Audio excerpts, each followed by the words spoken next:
एक दफा का जिक्र है। सरसब्ज पहाड़ियों से घरी हुई एक छोटी सी बस्ती में दो बहन भाई रहते थे, राफी और आयशा। राफी, बड़ा भाई, अपनी चालाकी के लिए मशहूर था, मगर वो अक्सर अपनी चालाकी को शरारतों के लिए इस्तेमाल करता था।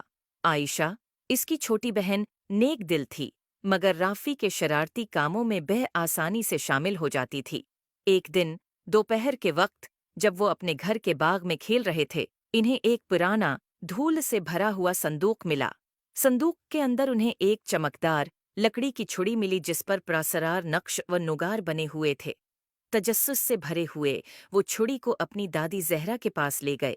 दादी जहरा की आंखें छुड़ी को देखकर पहचान से चमक उठीं।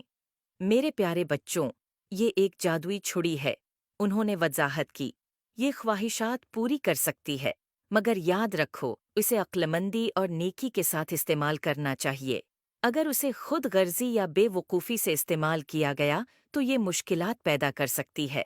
जो दादी जहरा की वार्निंग को नज़रअंदाज करते हुए, राफी ने फौरन एक बड़ी मिठाई के ढेर की ख्वाहिश की। अचानक कमरा मिठाइयों, चॉकलेट्स और केकस से भर गया। आयशा खुशी से चला उठी, मगर जल्द ही उन्हें एहसास हुआ कि मिठाइयाँ इतनी ज्यादा हैं कि वो खा नहीं सकते, और पूरा घर एक चपचपी जिंदगी में बदल गया। जिंदगी की परवाह किए बगैर राफी ने दूसरी ख्वाहिश की। इस बार इसने एक सुनहरी साइकिल की ख्वाहिश की। एक चमकदार सुनहरी साइकिल जाहिर हुई, मगर ये इतनी भारी थी कि चलाने में मुश्किल थी, और जैसे ही राफी ने उसे चलाने की कोशिश की, वो टूट गई। मायूस होकर इसने एक के बाद एक ख्वाहिश करना जारी रखा। हर एक ख्वाहिश का नतीजा किसी न किसी मुसीबत में निकला। आयशा, जो ये सब देख रही थी, इसे दादी जहरा की बातें याद आईं। इसने नरमी से राफी से छुड़ी ले ली और कहा, चलो इसे अक्लमंदी से इस्तेमाल करने की कोशिश करें।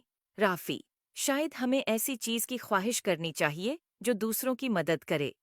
राफी ने हचकचाते हुए इत्तेफाक किया।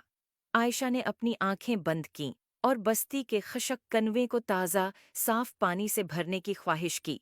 जादुई छुड़ी रोशन हो गई, और जब वो कनवे की तरफ दौड़े तो उन्हें कनवा चमकते हुए पानी से भरा हुआ मिला। देहाती खुशी से झूम उठे और राफी और आयशा का शुक्रिया अदा करने लगे। उन्होंने जो खुशी बस्ती को पहुंचाई, उसको देखकर राफी ने जादुई छुड़ी की हकीकी ताकत को समझा। इसने अपनी पछली बेवकूफ़ियों के लिए आयशा और दादी जहरा से माजरत की। इस दिन के बाद राफी और आयशा ने जादुई छुड़ी को सिर्फ नेक कामों के लिए इस्तेमाल किया, जिससे उनकी बस्ती खुशहाल हो गई। किसी नन्मा अखलाक, इस कहानी से सीखने को मिलता है कि ताकत और वसाइल को अक्लमंदी और नेकी के साथ इस्तेमाल करना चाहिए। खुद गर्जी या बेवकूफ़ाना अमल मुसीबत ला सकते हैं, मगर जब उन्हें दूसरों की मदद के लिए इस्तेमाल किया जाए तो वो खुशी और खुशहाली ला सकते हैं।